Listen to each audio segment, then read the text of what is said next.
Bismillahirrahmanirrahim. Qala musannif rahimahullah wa nafa'ana bihi wa bi ulumihi fid dharain amin. Al-misalu as-sani utawi iki iku misal utawi iki contoh as-sani kang kaping endi ya, sebagai perumpamaan masalah khilafiyah. Yang kedua, hal ana to adakah li sholatil jumu'ati iku tetep kedue sholat Jumat sunnatun utawi ana kesunahan, sunnatun utawi ana kesunahan, qobliyatun kang bangsa qobliyah, qobliyatun kang bangsa qobliyah, aula atau ora. Jadi ini termasuk masalah yang dilematik, masalah yang problematik, yang khilafiyah dalam bahasa Arabnya, dalam bahasa fikihnya, tentang sholat sunnah qobliyah Jumat. Sebagaimana kita tahu, sholat Jumat itu adalah sebagai pengganti sholat zuhur. Maka nanti dalam kitab Majmu' Syarah Muhadzab, 2 rakaat zuhur diganti dengan 2 khutbah Jumat, 2 rakaat berikutnya diganti dengan sholat Jumat itu sendiri yang berjumlah 2 rakaat. Wahada utawi ikilah al-misal al-asani. Wahada utawi ikilah al-misal al-asani. Contoh yang kedua, aidon halimane minal masaili iku termasuk piro-piro masalah problematika al-far'iyyati kang bangsa cabang, al-far'iyyati kang bangsa cabang, al-ijtihadiyati kang al-ijtihadiyati kang bangsa diijtihadi, al-ijtihadiyati kang bangsa diijtihadi, allati la yambagi kang ora sayekjo, yang tidak sepatutnya, tabadurul ingkari apa, tabadurul ingkari apa terjadine pengingkaran, fiha ing dalem al-masail al-far'iyah al-ijtihadiyah al-dirujuknya. Jadi Mbah Ali sudah mengingatkan tentang masalah sholat sunnah qobliyah sebelum Jumatan. Itu adalah masalah ijtihadiyah yang ada yang setuju dan ada yang tidak setuju. Kalaupun ada yang setuju ya monggo, yang tidak setuju ya monggo. Tidak untuk saling mengingkari, silahkan saja memilih, kira-kira begitu kalau redaksinya ya. Amma syafi'iyatu anapun utawi ulama Syafi'iyah, amma Syafi'iyatu anapun utawi ulama Syafi'iyah, faqalu monggo iku padha ngendika sapa ulama Syafi'iyah, na'am iya bener jare ngarep, betul yang demikian itu, lil jumu'ati iku tetep kedue salat Jumat, lil jumu'ati iku tetep kedue salat Jumat, sunnatun utawi ana kesunatan, qobliyatun kang bangsa qobliyah, salat sunat yang sifatnya dikerjakan sebelum salat sunat Jumat itu sendiri. Kadzuhri kaya dene salat zuhur, sebagaimana salat zuhur, li hadisin karana anane hadis, fiha ing dalem qobliyah Jumat, fiha ing dalem qobliyah Jumat,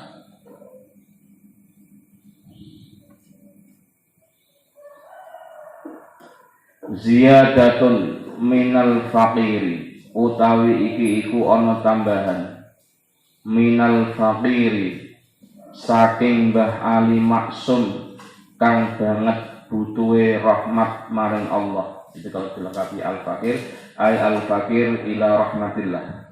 Ziyadatun utawi iki iku ana tambahan minal fakiri saking Mbah Ali Maksum kang banget butuhe maring rahmati Allah. Kalau dilengkapi maknanya seperti itu.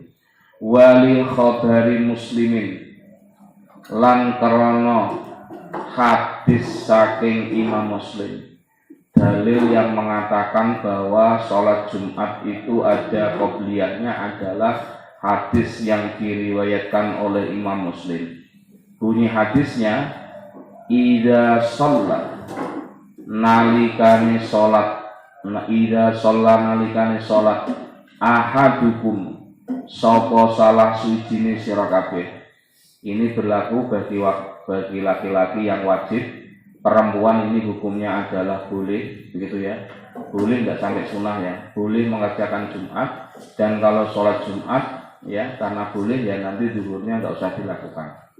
Ya maka rangkaian-rangkaian ini pun berlaku bagi perempuan. Jadi maksudnya bagaimana? Kalau seandainya perempuan sholat Jumat tadi kan boleh. Dan tentu maknanya kalau di Kerapiak zaman kita dulu ngaji itu santri-santri putri mbak-mbak pada milih Jumatan.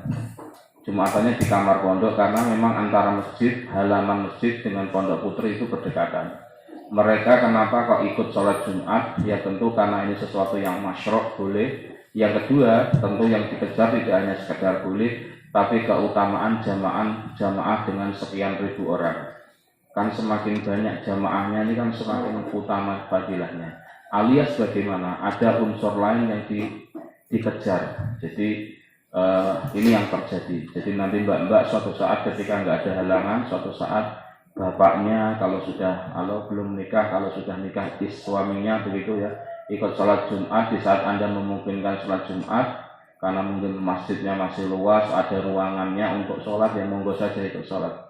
Sekali lagi, kalau itu dilakukan maka tetap konsep kesunahan sholat sunnah qobliyah Jumat berlaku bagi Anda. Nanti akan kita terangkan apa sih manfaatnya sholat sunnah qobliyah, maka akan kita komparasikan dengan kitab lain yang menerangkan tentang keutamaan sholat sunnah qobliyah Jumat atau sholat sunnah qobliyah dulu. Idza shalla nalikane sholat ahadukum sapa salah sijine sira kabeh sholat al-jumu'ata ing sholat Jum'ah. Jadi al-jumu'ah ya, bukan Jum'ah ya. Al-jumu'ata ing sholat Jum'ah. Fal yusalli mongko becik sholat sapa ahadukum, maka hendaklah sholat salah satu dari kalian itu qablaha ing dalem sadurunge al-Jum'ah. Qablaha ing dalem sadurunge al-Jum'ah. Sholat arba'an kelawan papat rakaat. Arba'an kelawan papat rakaat. Wa ba'daha lan ing dalem ba'dane al-Jumu'ah. Arba'an kelawan papat rakaat. Jadi arba'an ini targetnya menjadi maf'ul mutlak. Sholatan arba'atan. Wali khabarit Tirmidzi lan krono hadis saking Imam Tirmidzi. Jadi kalau kami di Kerapiak itu menyebutnya bukan Tirmidzi tapi Tirmidzi. Wali khabarit Tirmidzi lan krono hadis saking Imam Tirmidzi. Anna ibn Mas'udin ing sak temene sahabat Ibnu Mas'ud radhiyallahu anhu kana iku ana sapa Ibnu Mas'ud yusolli ana iku salat sapa Ibnu Mas'ud qoblal jum'ati uliye salat qoblal jum'ati ing dalem sadurunge Jumat arba'an kelawan papat rakaat. Arba'an kelawan patang rakaat kalau menggunakan makna Jawa. Wa ba'daha lan ing dalem ba'dane al-Jumu'ah arba'an kelawan papat rakaat, kelawan patang rakaat. Ya, sekarang dilanjutkan jumlahnya. Contoh yang kedua,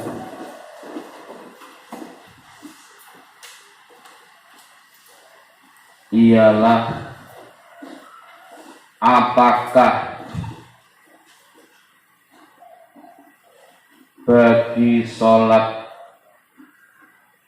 Jumat itu terdapat ketentuan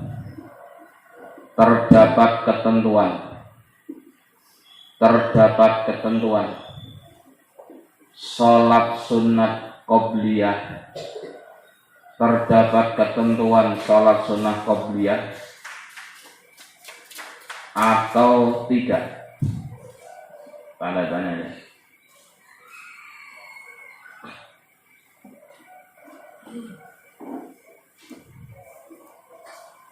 Hal ini termasuk masalah-masalah cabang. Hal ini termasuk masalah-masalah cabang yang bersifat ijtihadiyah, yang termasuk ijtihadiyah dalam kurung hasil pemikiran sungguh-sungguh dari para ulama,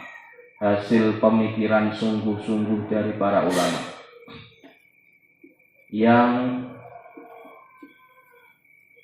tidak patut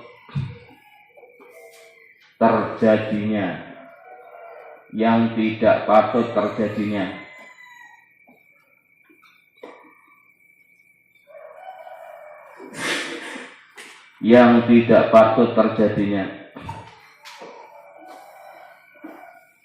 pengingkaran di dalam masalah sholat sunnah qobliyah Jumat ini, di dalam masalah sunnah qobliyah Jumat ini. Titik. Dalam pandangan mazhab Syafi'iyah,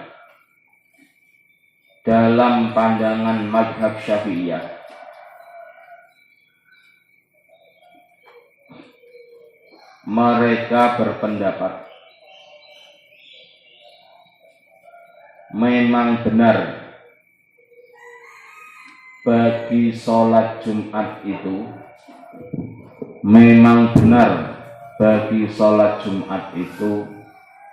memiliki ketentuan adanya sholat sunnah qobliyah,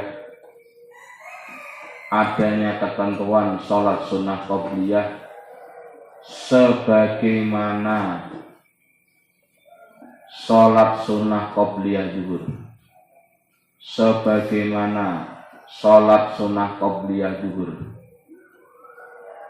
berdasarkan keterangan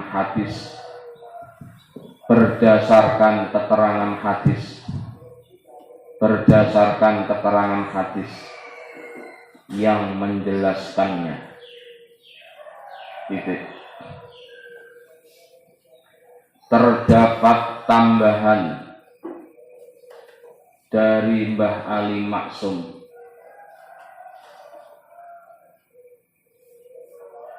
yakni orang yang sangat membutuhkan terhadap rahmatnya Allah,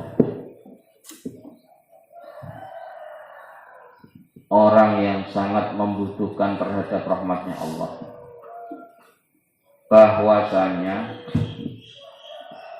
berdasarkan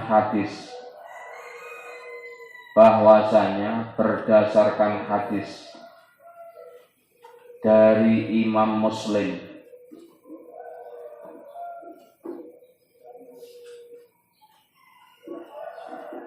radhiyallahu anhu, bahwa Nabi pernah bersabda, tanda kutip, bahwa Nabi pernah bersabda, jika salah satu dari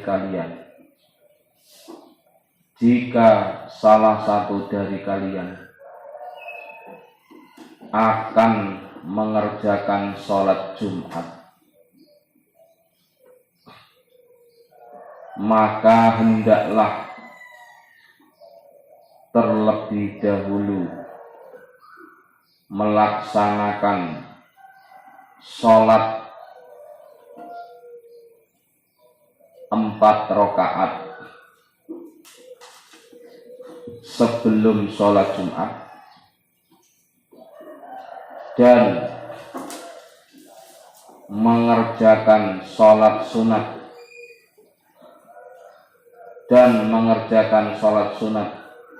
empat rakaat setelah sholat Jumat. Titik tanda kutip. Dan berdasarkan hadis yang diriwayatkan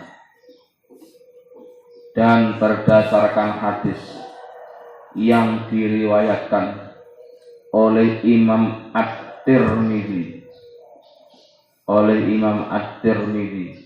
radhiyallahu anhu, bahwasanya terdapat riwayat sesungguhnya sahabat Ibnu Mas'ud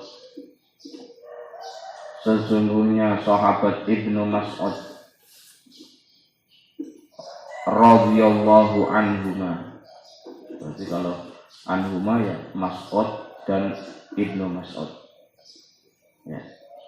Bahwasanya sahabat Ibnu Mas'ud radhiyallahu anhuma, beliau itu mengerjakan sholat sunnah 4 rakaat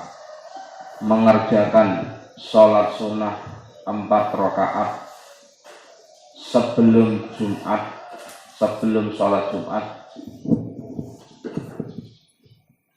dan 4 rakaat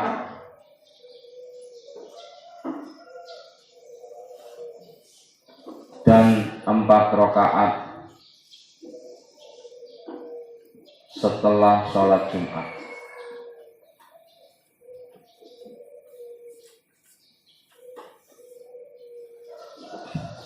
Gitu ya. Ini tambahannya, biar tahu kenapa kok kita ya derek atau mengikuti pendapatnya para ulama yang mensunahkan sholat sunnah qobliyah Jumat atau sholat sunnah qobliyah zuhur. Ya begini ya. Jadi kalau masalah ijtihadiyah itu berarti dasarnya tidak langsung dari hadis ataupun dari hadis tapi diperdebatkan, itu khilafiyah. Nah, ditulis ya. Tambahan biar tahu bagi yang belum tahu. Tambahan dalam keterangan kitab Riyadul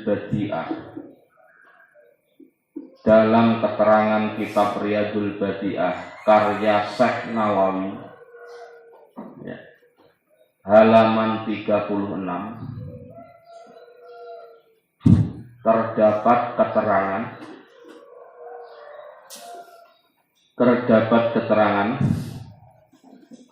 yang dinukil dari hadis Nabi bahwasanya siapa saja yang melanggengkan mengerjakan sholat sunnah qobliyah, yang langgeng mengerjakan sholat sunnah qobliyah 4 rakaat sebelum zuhur ya, atau sebelum Jumat,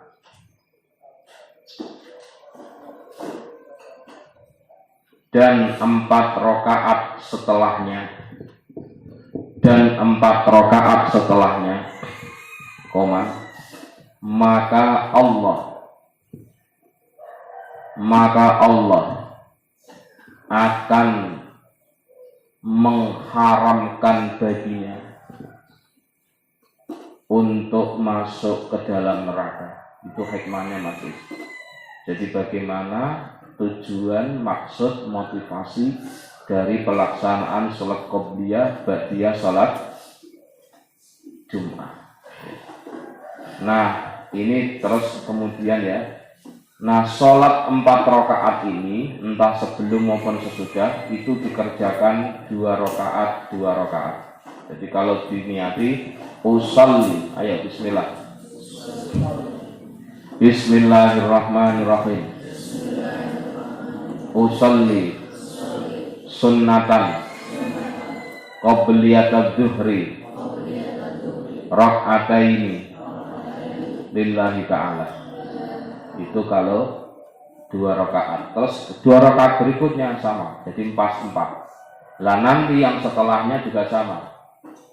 Usolli sunnatan ba'dal jum'ati rak'ataini lillahi ta'ala.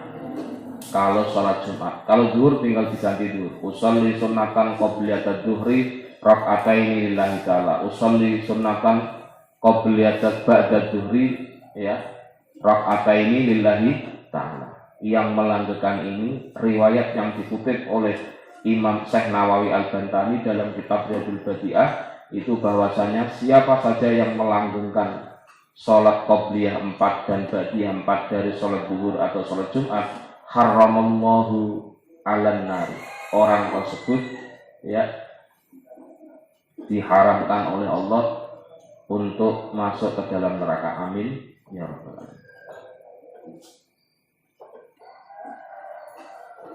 Jadi tambahan tadi ya.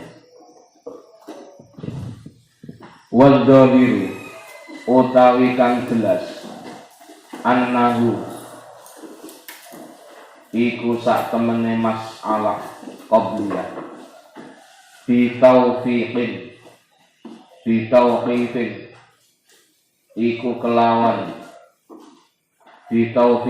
iku kelawan arahan minan nabi saking kanjeng Nabi sallallahu alaihi wasallam.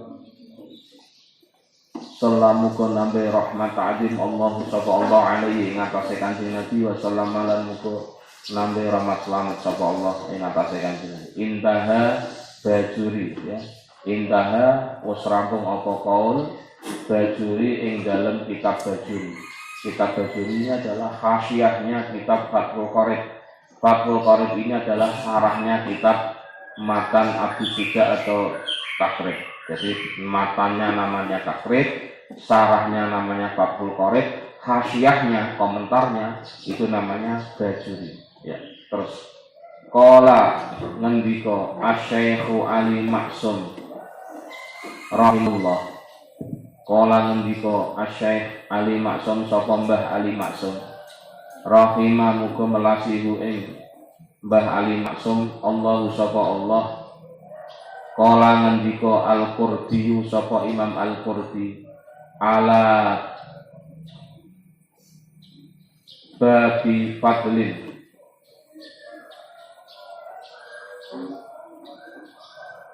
ala bi abdolin ya kelawan perkara kang luwih utama fi babi sholatil jumu'ati ing dalem nerangake bab salat Jumat wa aqwama lan luwih kuwate suwiji-wiji wa aqwama lan luwih kuwate suwiji-wiji yutamassaku kang den gawe pegangan yutamassaku kang digawe pegangan apa bihi kelawan ma fi masyru'iyatir rak'ataini ing dalem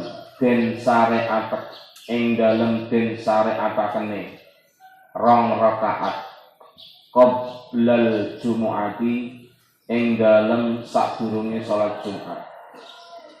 Disyariatkannya salat 2 rakaat sebelum salat Jumat.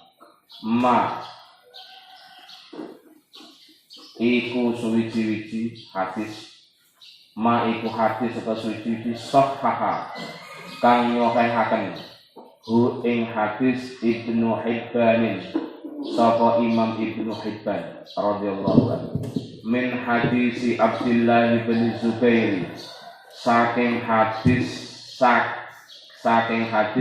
riwayat Abdullah bin Zubair min hadisi Abdullah bin Zubair saking hadis riwayat sahabat Abdullah bin Zubair marfu'an hale hadis marfu' hadis kang den unggahake den unggulake ma min sholatin ora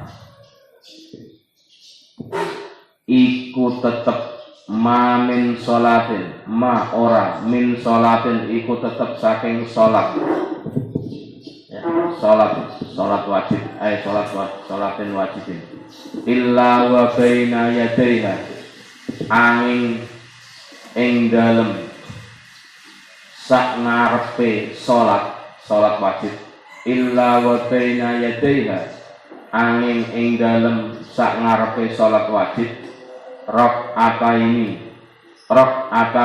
utawi sholat sunah rong rakaat rakaatani utawi sholat sunah rong rakaat. Jadi terdapat riwayat dari sahabat Abdullah bin Zubair bahwa Nabi pernah bersabda, tidaklah sholat wajib pasti sebelumnya itu ada sholat sunnahnya. Mulai zuhur, asar, maghrib, isya, subuh itu ada sholat sunnahnya. Soal nanti ada yang mu'akad atau ghairu mu'akad itu adalah status hadisnya. Apakah benar-benar sahih ataukah hasan ataukah hanya marfu. Artinya punya konsep sendiri-sendiri. Kaidahnya setiap kita mau melaksanakan sholat fardu maka silakan sholat sunnah dulu. Karena apa?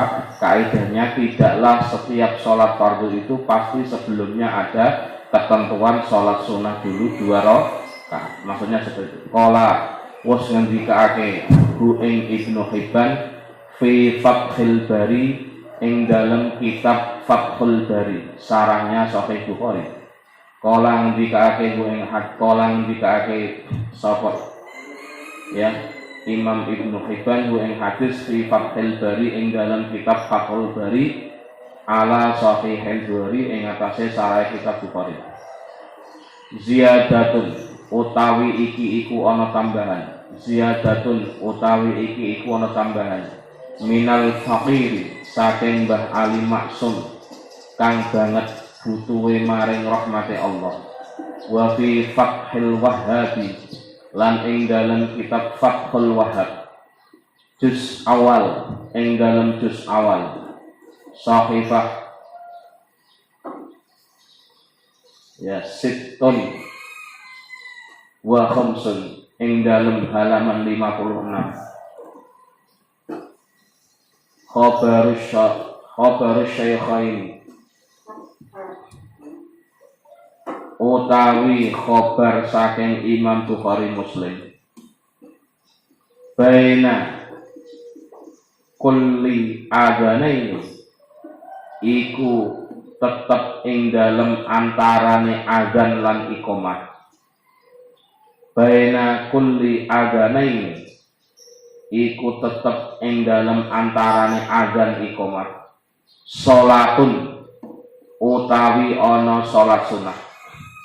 Pokoknya kaidahnya setiap sholat yang ada syariat adzan dan iqamahnya berarti sholat wajib, maka di antara adzan iqamah itu ada ketentuan sholat wis kaidahnya. Dalam kitab Fathul Wahhab yang mengutip pendapatnya hadis dari Imam Bukhari Muslim itu kaidahnya gitu. Jadi kalau yang atas tadi tidaklah setiap sholat fardu pasti di dalamnya sebelumnya tepatnya itu pasti ada sholat sunnah. Nah, redaksi yang lain tidaklah antara azan dan iqamat itu pasti di dalamnya terdapat ketentuan sholat sunnah. Sholat sunnah antara azan dan iqamat. Jadi azan ini maksudnya adalah dua azan itu maksudnya azan dan iqamat. Terus summa qala mongko nuli ngendika sapa Syekh Ali Maksum Mbah Ali Syekh Mbah. Wa qala lan ngendika Al-Qurdi sapa Imam Al-Qurdi aidon halimaneh wa raaitu lan ningali sapa ingsun Imam Qurdi naklan ing pindahan kutipan an syarhil mishkati saking sarai kitab al-mishkat li Mulla Alil Qari kedua Imam Mulla Ali Al-Qari ma utawi suwi-suwi nasuhu iku utawi nasema wa qad jaa iku ana hadis ana keterangan wa qad jaa lan temen wis teka apa keterangan bisanadin kelawan sanad sandaran jayyidin kang bagus kama kaya suwi-suwi kala kang ngendikake ing ma al-Iraqi sapa Imam al-Iraqi annahu ing sak temene Kanjeng Nabi sallallahu alaihi wasallam sallamu kunambe rahmat alim Allah sapa Allah alaihi ngatasé Kanjeng Nabi wasallam lan kunambe rahmat salam sapa Allah kana iku ana sapa Kanjeng Nabi yusolli iku salat sapa Kanjeng Nabi yusolli iku salat sapa Kanjeng Nabi qablaha ing dalem sadurunge Jumat qablaha ing dalem sadurunge Jumat wa arba'an kelawan 4 rakaat.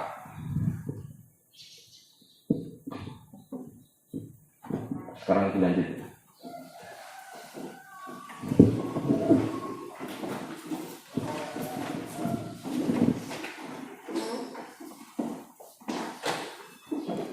Yang jelas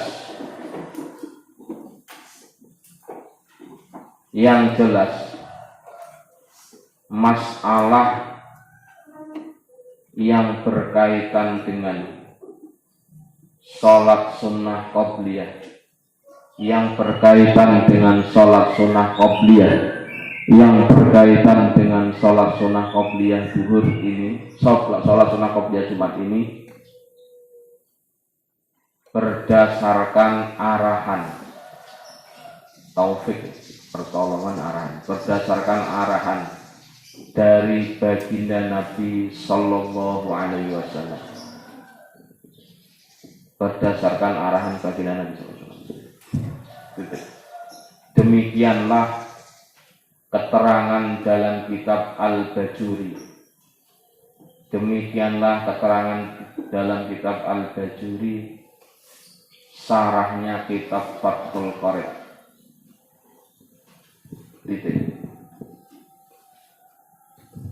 Mbah Ali Maksum rahimahullah. Mbah Ali Maksum rahimahullah. Jadi Syekh, Mbah Ali di sana nggak pernah dipanggil Syekh. Walaupun terkenal al-alim alama nggak pernah dipanggil Syekh. Karena Syekh itu bahasa Jawa ini artinya Mbah. Mbah Ali Maksum rahimahullah telah berkata bahwasanya Imam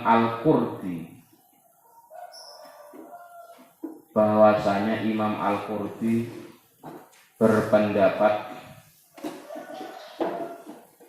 tentang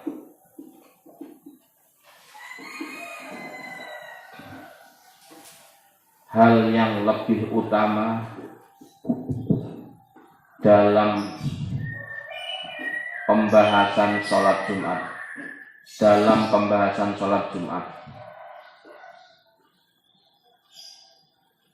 Dan sesuatu yang lebih kuat yang digunakan pegangan tentang disyariatkannya sholat 2 rakaat sebelum Jumat adalah berdasarkan hadis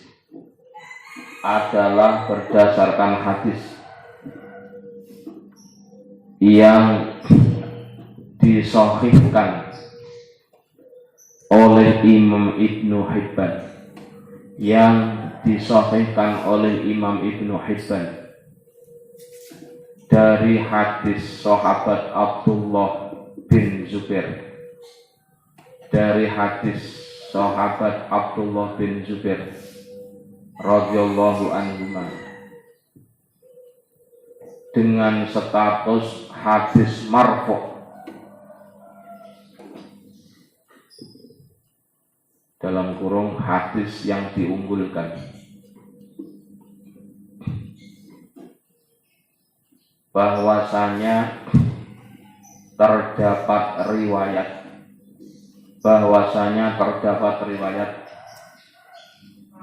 tidaklah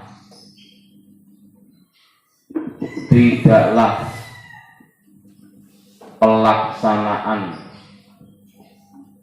dari sholat fardu itu, tidaklah pelaksanaan dari sholat fardu itu kecuali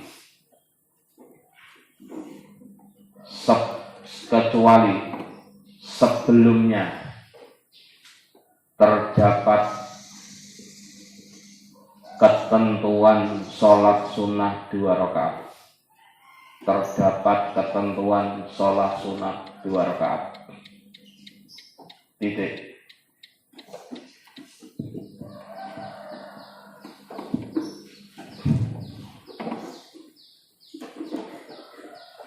Imam Al-Qurtubi ini telah menyampaikan pendapatnya di dalam kitab Fathul Bari,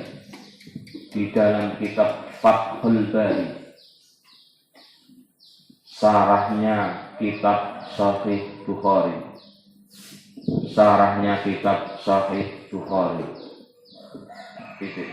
ganti alinnya. Terdapat tambahan keterangan, ziyadatun, terdapat keterangan dari Mbah Ali Maksum yang sangat butuh terhadap rahmatnya Allah,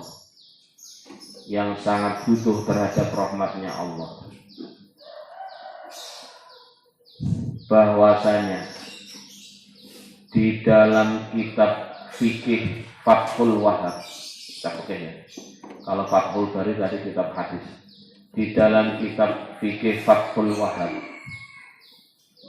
juz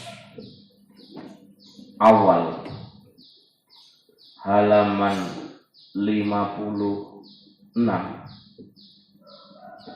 terdapat hadis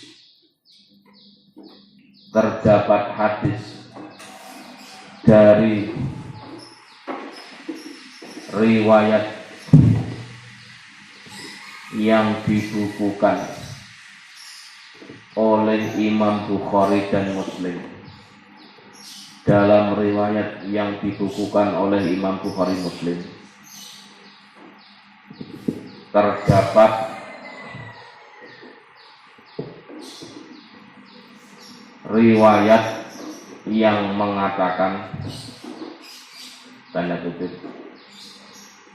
di antara waktu azan dan iqomat itu,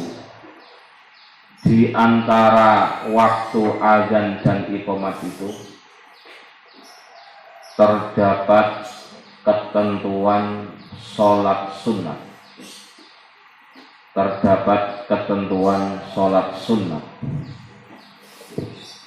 Titik.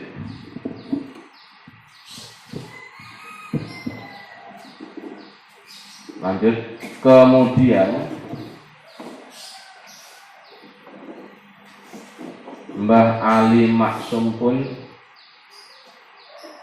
mengutip kembali pernyataan Imam Qurtubi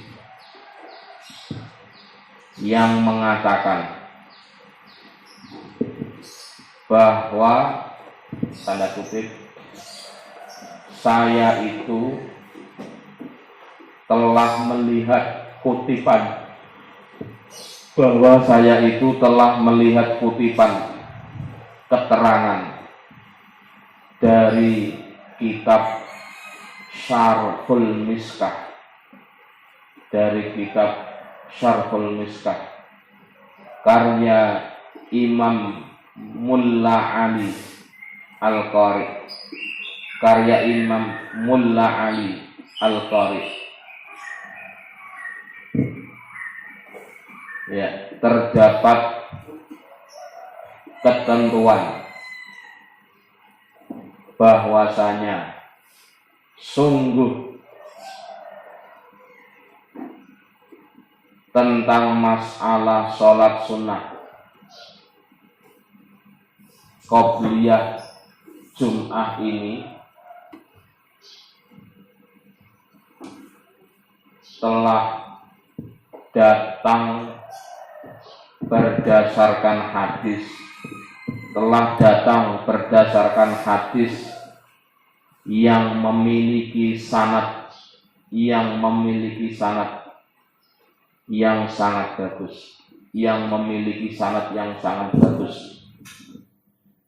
sebagaimana pendapat yang disampaikan oleh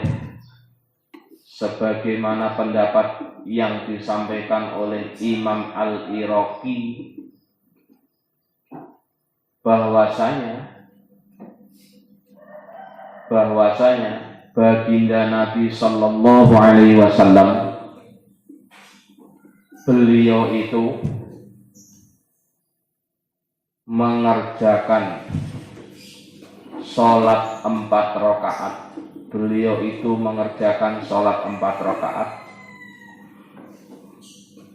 Sebelum sholat Jumat. Titik. Ini tambahan ya, nanti dalam usul fikih. Pokoknya sepanjang Nabi pernah mengerjakan, apakah sekali, 2 kali, 3 kali, pokoknya pernah dikerjakan Nabi saja, itu sudah masuk ketentuan hukum. Kalau itu bukan wajib, ya berarti sunnah. Titik. Contoh lain adalah masalah kunut. Kunut itu kita dikritik yang kunut. Oh, Nabi itu kunut nggak sampai seumur hidup kok. Kenapa kita santri-santri pondok-pondok salaf ini kok kunut kok tiap hari? Nabi aja kunutnya nggak sampai 1 tahun, bahkan hanya beberapa hari kan gitu. Ini mohon maaf, orang ini memang bacanya bisa benar, datanya bisa benar, tapi konsep hukumnya yang problem. Dalam konsep hukum Islam, tepatnya dalam ilmu usul fikih itu dikatakan semua tindak tanduk Nabi, semua perilaku Nabi, entah mau dikerjakan sekali, 2 kali atau beberapa kali yang sama ini ya, itu sudah bisa menjadi ketentuan hukum. Ya wes, kalau sunnah ya dikerjakan berkali-kali ya monggo, itu masalahnya. Jadi jangan terkecoh dengan orang yang mengatakan, Nabi itu kan nggak mengatakan tiap hari, ngapain kamu kok kunut tiap hari? Iya, saya tidak melaksanakan tiap hari atau berapa harinya, tapi yang jelas Nabi pernah mengerjakan. Dalam konsep ilmu usul fikih, sepanjang Nabi pernah melakukan, maka itu menjadi sebuah ketentuan. Selesai itu. Ingat-ingat ya. Usul fikihnya begitu. Wa bi Sunan Tirmidzi, lan iku ing dalem kitab Sunan At-Tirmidzi, li Ahmad Syakirin, ketuwe Imam Ahmad Syakir, fi babima ing dalem babe suci-suci, jaa kang teko apa ma yuqra'u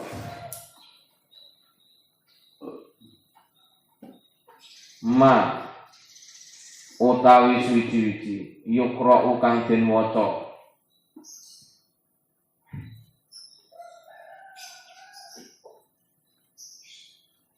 bihi kelawan ma fi sholatis subhi ing dalem salat subuh, yaumal jumu'ati ing dalem dina Jumat, ma iku suwi-wiji nasuhu kang iku utawi nasema kana ana Ibnu Umar sahabat Ibnu Umar, yutilu iku ndawakake sapa sahabat Ibnu Umar, yutilu iku ndawakake sapa sahabat Ibnu Umar as-sholata ing salat qoblal jumu'ati ing dalem sadurunge salat Jumat, wa yusalli lan salat sahabat Ibnu Umar ba'daha ing dalem badane Jumat rakaataini kelawan 2 rakaat fi baitihi ing dalem omahe sahabat Ibnu Umar wa yuhaddisu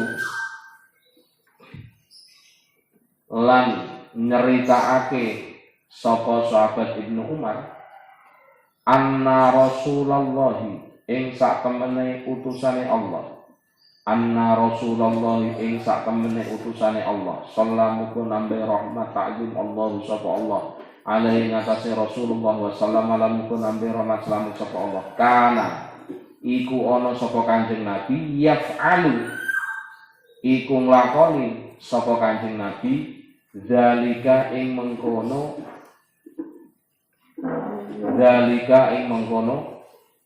ya rakaataini ba'dal Jumat. Jadi artinya bagaimana? Kan sholat sunnah qobliyah kan 4. Yang terlihat Nabi itu 2 rakaat di masjid, 2 rakaatnya di rumah. Karena kaidahnya yang utama bukan wajib loh ya, bukan yang wajib loh ya. Yang utama dari sholat sunnah itu dikerjakan di rumah. Qobliyahnya itu di rumah. Tapi kalau di masjid juga nggak apa-apa. Untuk apa? Untuk pelajaran biar ditiru. Kenapa kok kadang nggak di masjid? Iya, kadang untuk memperhatikan bahwa ini tidak wajib. Atau bisa jadi dikerjakan di rumah. Kenapa? Sholat sunnah itu yang baik dikerjakan di rumah. Nanti dalam fikihnya seperti itu. Nah ini yang jadi problem ya. Jadi ketika Nabi Muhammad SAW persis nanti tentang masalah tarawih. Nabi ketika tidak sholat di masjid itu bukan berarti Nabi nggak sholat malam di waktu Jumat. Nabi mengerjakannya di rumah. Nah orang yang tidak melihat Nabi sholat di Jumat, sholat malam di masjid dianggapnya Nabi tidak sholat malam di bulan Ramadan. Padahal Nabi sholat sunnahnya di rumah. Contoh itu. Jadi ini problem. Jadi kesimpulannya, sholat tarawih dipastikan tidak berdasarkan istilah yang dibuat oleh Nabi.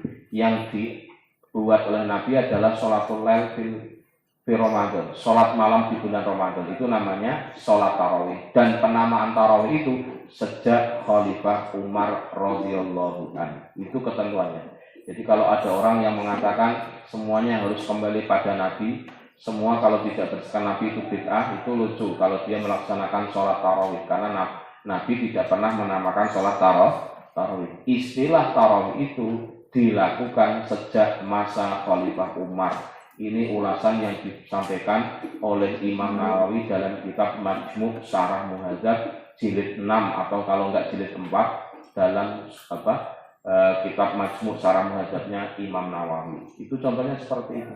Jadi kita jangan terkecoh kalau Nabi tidak mengerjakan itu bisa jadi karena tidak ketahuan. Contohnya ini, Nabi mengerjakannya di masjid hanya 2, yang 2 itu di rumah, kata sahabat Ibnu Umar. Jadi artinya bagaimana? Ada hal yang tidak diketahui oleh kita. Ya tentu maknanya salah satunya adalah Nabi tidak ingin memberatkan umatnya. Karena kelasnya Nabi sama kita kan beda. Kalau kita, Nabi kan total ibadahnya. Kalau kita kan kelas apa ya?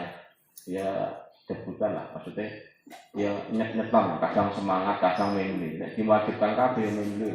Itu artinya begitu ya. Bukan berarti sholat tarawih. Ya Nabi kan nggak mewajibkan tarawih, kan sunnah. Ya saya nggak mau sholat tarawih saja. Ya silakan ngomong itu juga nggak apa-apa. Tapi kalau nggak mau sholat karena malas itu problem. Meskipun sunnah kalau nggak mengerjakan kan problem. Karena apa? Sunnah itu yang diajarkan guru-guru kita dalam kajian tasawuf adalah perbuatan yang dikerjakan dapat pahala, namun ketika ditinggalkan sayang. Bukan nggak dapat apa-apa, sayang. Udah tahu baik kok disia-siakan kan sayang. Itu contohnya seperti itu. Jadi ini problem yang harus dipahami secara baik. Qala ngendika fi Aunil Ma'budi ing dalam kitab Aunil Ma'bud. Ini adalah kitab Syarah Sunan Abu Daud. Ini dulu ngaji di Yaman saya. Aunil Ma'bud ing dalam kitab Aunil Ma'bud Syarahnya Sunan Abu Daud. Qala ngendika An-Nawawi sapa Imam An-Nawawi fil Khulasah ing dalam kitab ringkasan Sahihun iku sahih ala syartil Bukhari ing atase syarat Imam Bukhari. Wa qala lan ngendika Al-Iraqi sapa Imam Al-Iraqi fi syarh Tirmidzi ing dalam syarah kitab Tirmidzi isnadu utawi sandarane hadis sahihun iku ingkang sahih la jaroma ya la jaroma kang ora ana kesalahan iku maujud. Wa akhrajalan ngetokake ing hadis Ibnu Hibban sama Imam Ibnu Hibban fi sahihihi ing dalam sahih kitab fi sahihi ing dalam sahih Imam Ibnu Hibban. Gitu. Sekarang dilanjutkan di dalam kitab Sunan At-Tirmidzi. Ini dua jilid. Di dalam kitab Sunan At-Tirmidzi ya, yang diriwayatkan oleh Imam Ahmad Syakir di dalam keterangan bab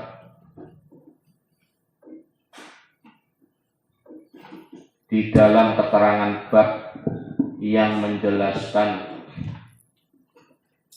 bacaan yang dilakukan ketika sholat subuh,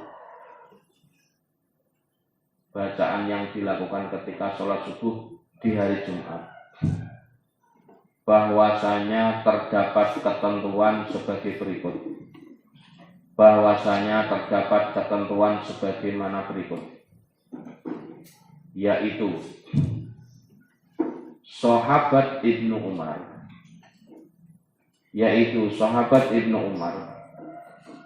memanjangkan sholat sunnahnya sebelum sholat Jumat, dan beliau juga mengerjakan 2 rakaat, dan beliau juga melaksanakan 2 rakaat setelah sholat Jumat di dalam rumahnya.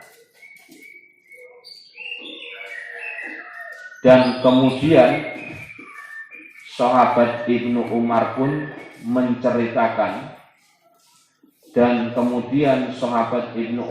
radhiyallahu anhu menceritakan bahwa baginda Nabi sallallahu alaihi wasallam beliau itu mengerjakan juga ya 2 rakaat setelah Jumat di dalam rumah, mengerjakan sholat 2 rakaat di dalam rumah. Ingat ya, karena antara rumah Nabi dan Masjid Nabawi itu jejer-jejeran. Yang sekarang antara rumah Nabi dan Masjid Nabawi digabung jadi satu, dulu itu pisah. Jadi maksudnya pisah bagaimana? 2 ruangan atau 2 blok yang beda. Masjid sendiri, rumah Nabi sendiri. Sekarang digabung jadi satu. Jadi dulunya itu beda, dekat sekali jaraknya. Ya paling mungkin sini sampai rumah saya paling. Itu antara mimbarnya Nabi sampai rumah. Tentu antara mimbar kan ada jarak kan, space kan. Nah dari jarak batas masjid ke rumah Nabi itu jadi juga ada batasnya lagi. Artinya sangat dekat. Begitu ya.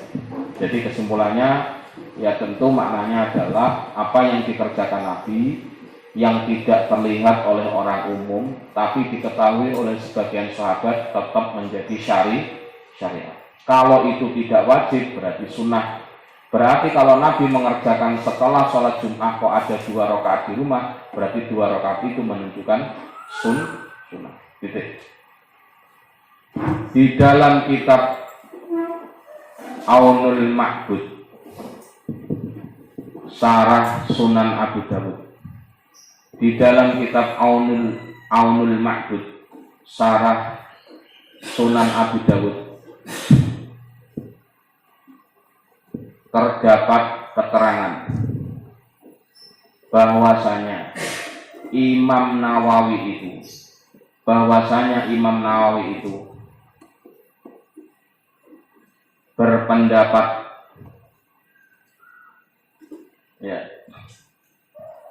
di dalam ringkasan khulasah, di dalam ringkasan masalah sholat Jumat ini, masalah sholat sunnah Jumat ini, masalah sholat sunnah Jumat ini, bahwa hadis yang berkaitan, bahwasanya hadis yang berkaitan dengan sholat sunnah ini adalah sahih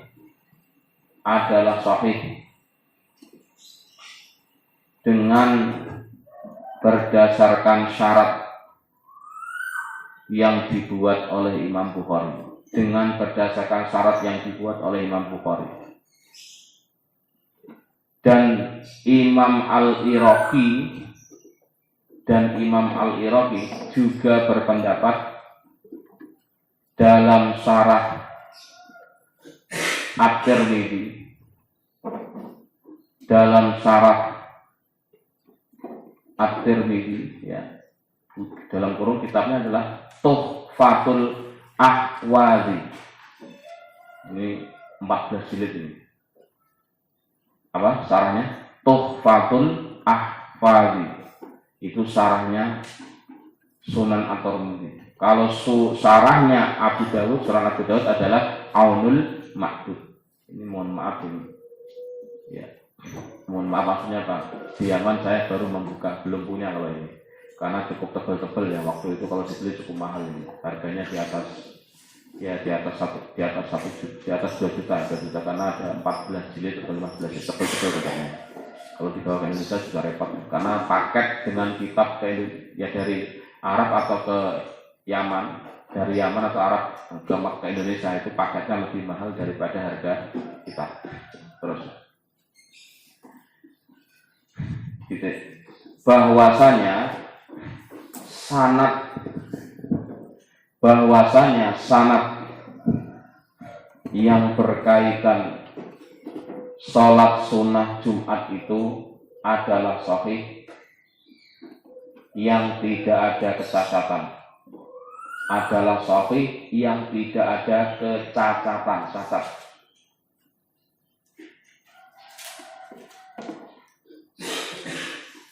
Dan hadis ini telah dikeluarkan oleh Imam Ibnu Hibban, dan hadis ini telah dikeluarkan oleh Imam Ibnu Hibban di dalam kitab Sahihnya, Sahih Ibnu Hibban namanya.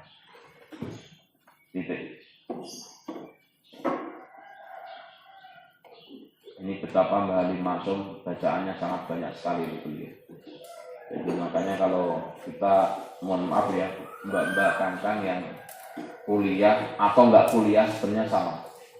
Syaratnya apa? Anda baca minimal 100 buku dan atau 100 kitab.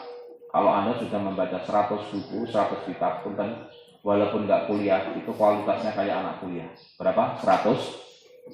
Ya, S2 minimal ya 250 lah, S3 minimal 500. Mestinya ngomong. Karena semakin banyak bacaan, maka semakin banyak wawasan. Semakin banyak wawasan itu semakin bijaksana, semakin arif dalam menyampaikan statement, dalam menyampaikan pendapat, tentu selalu bijaksana. Mbah Ali kan begini, ya artinya sing pro ya ada, yang kontra ya ada. Silakan yang pro tak kasih tahu dalilnya, yang nggak mau ya sudah, tidak apa-apa, nggak usah mencela, tidak usah saling mengingkar. Kira-kira begitu kalau kita buat review pemikiran Mbah Ali Maksum. An ahkamil fuqaha'i fi muqarrarati Nahdlatul Ulama. Saking kitab Ahkamul Fuqaha, ini nama kitab ya. Fi muqarrarati Nahdlatul Ulama, ing dalem pira-pira keputusan Nahdlatul Ulama. Al juz'i al awali, ing dalem juz awal. Ya, ing dalem juz awal, jadi keputusan-keputusan yang dibuat oleh Mbah Hasyim Asy'ari ya, dan beberapa ulama ya awal ini ada Mbah Bisrin Samsuri, Mbah Hasbullah, ada Mbah Abbas Buntet, dan banyak lagi. Ya, kalau di Cirebon yang muridnya Mbah Hasyim Asy'ari itu Mbah Kiai Satori ya Jawinangun itu ya, keluarganya mbahnya Mbak Yasin ya, itu beliau adalah muridnya Mbah Hasyim Asy'ari. Kalau di Cirebon ini kita nyambungnya kali dari situ, kalau yang pernah nyampe ke Kiai Hasyim ke abahnya ke mbahnya namanya Mbah Satori, terus ketemu dengan Mbah Hasyim Asy'ari, itu yang ketemu langsung dengan Mbah Hasyim Asy'ari. Titik. Lanjut ya.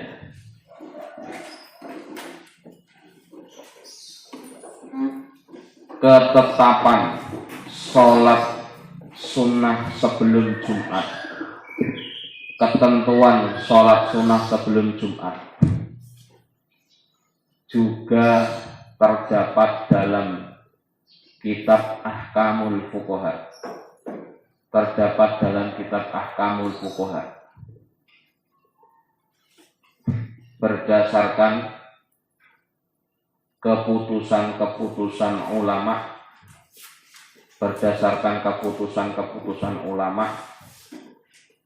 ya, di dalam Jam'iyah Nahdlatul Ulama, di dalam Jam'iyah Nahdlatul Ulama juz awal. Ya, saya kira tidak hanya, mohon maaf ya, kitab-kitab yang dikutip tidak hanya Nahdlatul Ulama, yang lain juga ngutip ya, teman-teman yang lain ya, tidak menyebutkan ormas juga ada, yang menyebutkan juga ada. Terus al-misalu as-salisu, utawi iki iku perumpamaan as-salisu kang ketiga. Jadi contoh ya, contoh khilafiyah yang ketiga. At-talqinu, utawi iki iku nerangake talqin, nguruk, ngajari ya, lil mayyiti maring mayit, talqin mayit.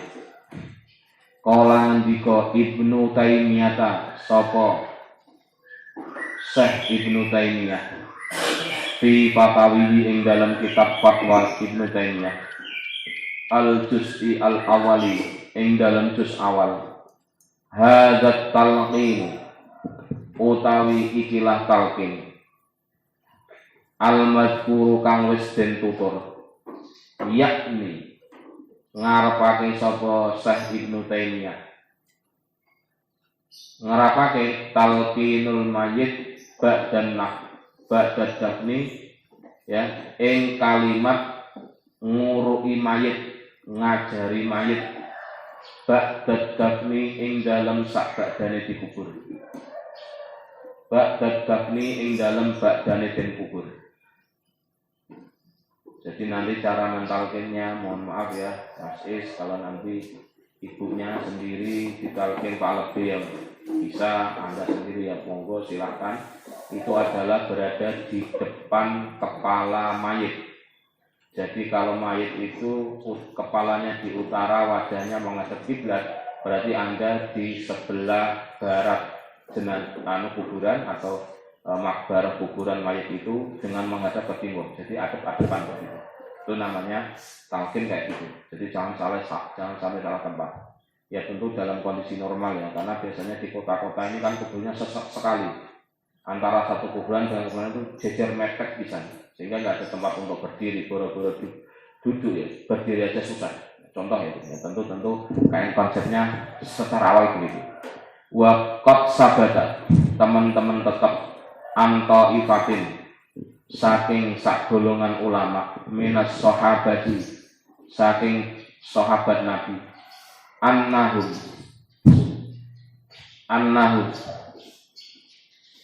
ing sak temene taifah minas sahabat, amaru iku padha perintah sapa taifah bihi kelawan talqin, ka Abi Umamah, kaya sahabat Abu Umamah al-Bahili kang bangsa Bahil, wa ghairihi lan liyane Abu Umamah, wa ruwiya lan den riwayatake fihi ing dalem masalah talqin hadisun apa hadis anin Nabi saking Kanjeng Nabi Muhammad sallallahu alaihi wasallam. Sallamuku nambe rahmat ta'zim Allahu sapa Allah alaihi ngatasi Kanjeng Nabi wa sallam lan nambe rahmat selamat sapa Allah. Lakin nahi, tetapi ini talqin mimma iku termasuk masalah layuh kamu kang ora den tetepake yang tidak diputuskan apa ma bisihhatihi kelawan sahema kelawan sahnya ma tadi itu ma tentang keterangan tentang talqin setelah mayit dikubur. Walam yakun lan ora ono kasirun apa ulama akeh minas sahabati saking sahabat yaf'alu iku nglakoni sapa kasirun zalika ing mengkono talqin. Jadi artinya bagaimana soal talqin itu ya, sebagian sahabat ada yang melakukan dan sebagian tidak ada yang melakukan. Coba kebayang nggak? Kalau sahabat itu tidak melakukan tentu karena melihat Kanjeng Nabi. Nah kalau kita runut, pantas nggak Kanjeng Nabi kok diurut? Man rabbuka, delebet Nabi kok ditalqin. Wong yang ngajari iman, ngajari tauhid ya. Maka ini juga menjadi salah satu problem. Wong Nabi kok diajari ya. Wong yang ngajari kita kan Nabi. Begitu Nabi wafat, padahal ya Nabi Allah, man rabbuka. Kira-kira betul kan? Dan yang kedua kalinya, kira-kira malaikat mungkar nakir pantas enggak nanya Kanjeng Nabi? Ya ora pantas. Wong malaikat mungkar nakir karo Nabi, alim Kanjeng Nabi pol. Kok nakoki Kanjeng Nabi sih? Nabi itu jelas husnul kan master, grand master malah. Ilmu tauhid yang mosok dipandang. Maka kalau Nabi nggak pernah ditalqin, kemudian sahabat nggak mau ditalqin karena itu Kanjeng Nabi, ya wajar wae. Wong kelasnya Kanjeng Nabi kok ditalqin, gitu ya. Dan nanti akan kita terangkan, akan kita sampaikan, dan meskipun saya sering menyampaikan bahwa orang di alam kubur itu kata Nabi kalau gorek, ya Imam Nawawi dalam kitab Majmu' Syarah Muhadzab mengatakan qala Rasulullah sallallahu alaihi wasallam. Ini ingat-ingat ya, kalau nggak percaya sok nanti meninggal duluan, nanti cek, nanti datangi rumah saya kalau nggak benar. Kata Nabi begini, al mayyitu kal ghariqi, wong mati iku mayit iku kal ghariqi kaya wong sing tenggelam, wong sing kelelep jauh-jauh. Kelelep tau nggak? Tenggelam. Magep tau magep. Minta pertolongan. Tenggelam tapi nggak bisa ngelangi. Hap ngono kae to. Nah itu artinya apa? Menunjukkan kelasnya bukan Nabi, kelasnya awak dhewe iki kono. Maka problem talqin itu kalau disebut Nabi kan nggak pernah ditalqin. Saya ngomong itu loh, untuk orang pakai beres. Masuk Nabi kok ditalqin? Itu lucu tuh, ora masuk akal. Masuk Nabi kok ditanyai mungkar? Nabi kira-kira mulai yang berdek tuh. Wahai Nabi Allah, siapakah Tuhanmu? Mantap bukan? Mesti cara SOP-nya sudah masuk kan. Jadi ini artinya persoalan kenapa kalau sahabat tidak melakukan, karena sahabat melihatnya Kanjeng Nabi. Kenapa kalau Nabi tidak ditalqin? Ya mikir dhewe. Masa kelasnya Rasulullah kok diajari talqin. Diurui man buka, ma dinuka, ma kitabuka. Bang sampe ma imamuka, sapa imammu? Ora mungkin kok Imam Syafi'i umat takoki dan seterusnya. Jadi sekali lagi ini adalah persoalan khilafiyah, problem sahabat sebagian ada yang melakukan, sebagian yang lagi tidak melakukan. Kono lho. Walihadan lan krana ikilah keterangan kala ngendika il Imamu Ahmad sapa Imam Ahmad wa ghairu lan yani Imam Ahmad minal ulama ibayane saking pira-pira ulama. Inna hadzal talqina sak temene ikilah talqin la ba'sa iku ora ana bahaya maujud, tidak ada bahaya sama sekali, ora masalah, tidaklah problem bihi kelawan talqin. Parah khosu mongko podo gawe kemurahan memperbolehkan, parah khosu mongko podo gawe kerusuhan kemurahan memperbolehkan sapa ulama bihi ing dalem talqin. Walam yakmuru lan ora podo perintah sapa ulama bihi kelawan talqin. Kono lho. Karena melihatnya Nabi, ya sudah, Nabi gak ngasih contoh sih. Ini kan teman kita sebelahan gitu. Kalau Nabi gak ada contohnya, ngapain kita niru?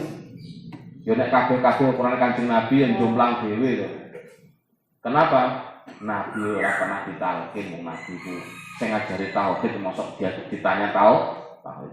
Kira-kira pembuat soal mau diuji. Bapak pembuat soal ya, mau saya uji Pak? Enggak mungkin. Kira-kira kan gitu. Stop nih. Bapak gantian Pak, Bapak kan yang buat soal ujian tafsir. Pak ini Pak, jawab gak tafsirnya? Tapi lo kuncinya saya kan kabeh. Itu contohnya. Jadi karena itulah ya silakan tapi tidak diperintahkan. Imam siapa tadi? Ahmad. Wastahabbu walam ya'muru lan ora padha perintah sapa ulama bi lawan talqin. Wastahabba lan gawe hukum sunnah. Wastahabba lan gawe hukum sunnah hu ing talqin taifatun sapa sak golongan min ashabis Syafi'i saking pira-pira pengikuti Imam Syafi'i. Wa Ahmad lan sebagian sahabat Imam Ahmad bin Hanbal. Wa kariha lan gawe makruh menurut sebagian ulama lain talqin itu makruh. Wa kariha lan gawe hukum makruh ing talqin taifatun sapa sak golongan min ashabi Malikin saking pira-pira sahabat Imam Malik. Wa ghairihim lan liyane Imam Malik. Ingat Imam Malik itu coraknya adalah pemikiran yang sifatnya tekstual berdasarkan hadis apa adanya. Kalau nggak ada hadis ya jangan. Kalau Nabi nggak pernah tahu ya jangan ditiru. Itu cara berpikirnya Imam Malik, gitu ya. Terus dilanjutkan sekarang.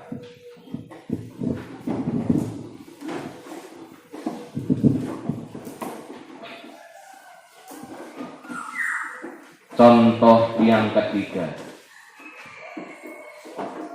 Contoh yang ketiga dari permasalahan khilafiyah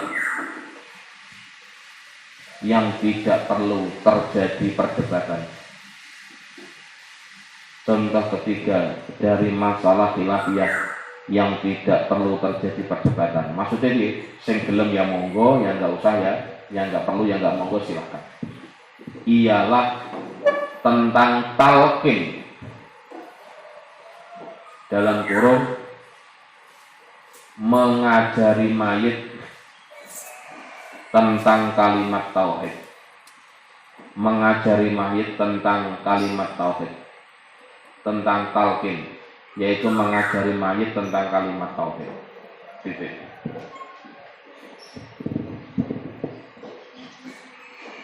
Syekh Ibnu Taimiyah rahimahullah. Syekh Ibnu Taimiyah rahimahullah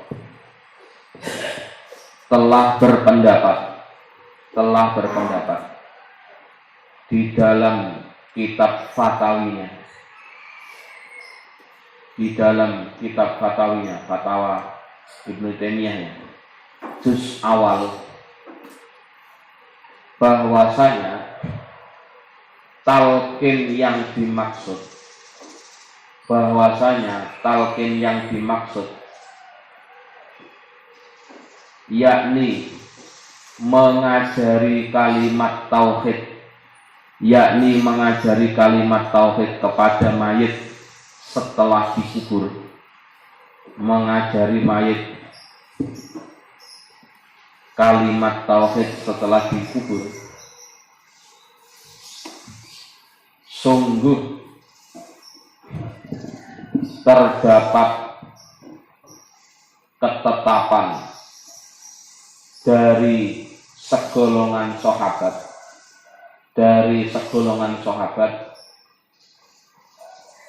bahwa beliau-beliau itu memerintahkan untuk melakukan talqin ini, seperti sahabat Abu Umamah Al-Bahili, maupun yang lainnya.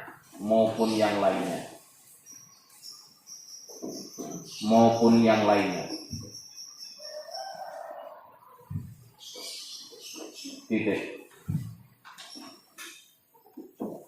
Kendatipun terdapat riwayat hadis dari baginda Nabi Sallallahu Alaihi Wasallam yang menyatakan bahwa masalah talqin mayit ini termasuk sesuatu yang tidak bisa ditetapkan kesohihannya, termasuk segala sesuatu yang tidak bisa ditetapkan kesohihannya. Dan begitu juga sebagian besar sahabat pun, dan begitu juga sebagian sahabat pun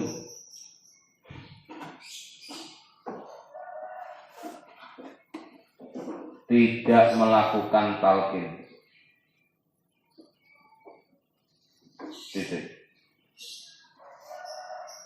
Ganti alinnya.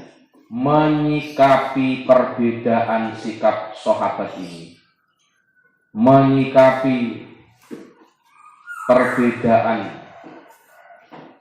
para sahabat ini tentang masalah talqin, maka Imam Ahmad maupun yang lainnya, Imam Ahmad bin Hanbal, Imam Ahmad maupun yang lainnya berpendapat bahwa talqin untuk mayit setelah dikubur bukanlah sesuatu yang dipermasalahkan. La ba'sa, bukanlah sesuatu yang dipermasalahkan. Sehingga para ulama itu pun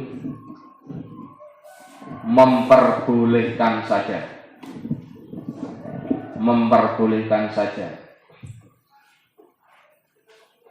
dengan tidak memerintahkan untuk melakukan talqin.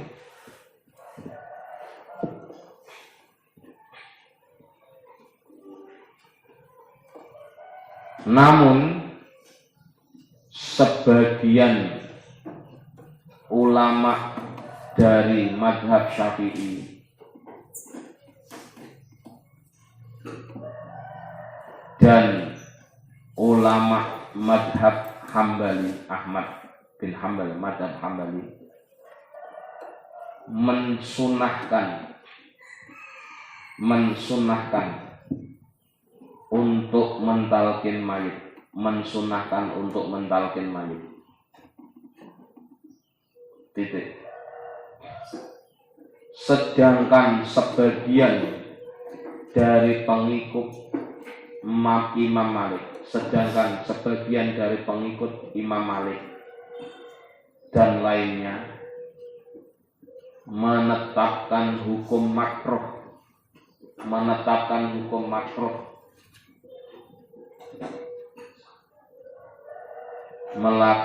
talqin terhadap mayit setelah dikubur. Jadi singkat kata, reviewnya hari ini contoh yang ketiga, masalah talqin hukumnya 3. 1 boleh, 2 makruh, 3 Jadi alias ini bagaimanapun kan kalau kita yang sudah ngaji seperti ini, ya sudah, ada itu mau ditalqin, ya alhamdulillah, monggo silahkan. Nggak mau talqin, ya alhamdulillah silahkan, memang ada, gitu loh. Ada mengatakan kok di daerah sini kadang talqin, kadang tidak. Kalau orang awam ditalqin, tapi kalau yang pinter-pinter nggak usah ditalqin, ya silakan saja. Karena memang konsepnya 3 kesimpulannya. Talqin mayit itu adalah hukumnya 1, berarti mubah, boleh saja. Yang kedua makruh, yang ketiga sunnah. Nah ini nggak usah diperdebatkan, sudah sama-sama tahu ada dinamika yang berkembang sejak zaman sahabat, ya radhiyallahu anhum. Ya semoga kita bisa mengambil ilmu secara bijak, secara baik, sehingga ajaran yang bijak dari Bahali ini bisa masuk dalam setiap langkah-langkah kita ke depan. Jadi tanya keluarga, Pak ini gimana Pak? Mau ditalqin apa tidak? Nggak usah ya wes. Gimana baiknya Pak Ustadz? Ya wes ditalqin, gitu saja. Kalau daerah sini gimana? Kalau daerah sini sih nggak ditalqin, ya sudah nggak usah ditalqin, gitu saja. Cuma kekeh, ini harus ditalqin. Kalau nggak dapat pahala, kekeh gitu. Ya silakan saja sesuai dengan kondisi masing-masing. Kira-kira begitu ya. Karena memang 3-3-nya harus kita pahami, harus kita ketahui, dan tentu pelaksananya sesuai dengan situasi dan kondisi. Wallahu a'lam bishawab. Al-Fatihah.